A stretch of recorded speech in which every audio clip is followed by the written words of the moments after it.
मुझे होटल में बहुत खराब लगता है कि बहुत लोग एक बोतल पानी खरीदते हैं और एक घूंट पीकर छोड़ देते हैं।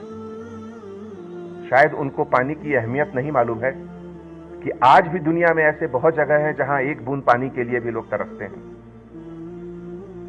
हमारे एक बुजुर्ग ने बताया था,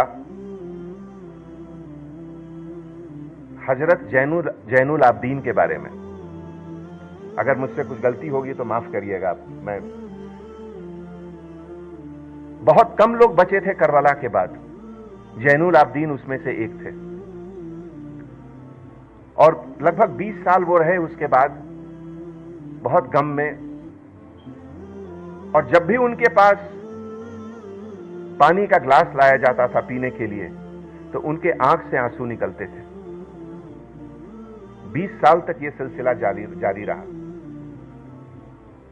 जब भी वो पानी पीते थे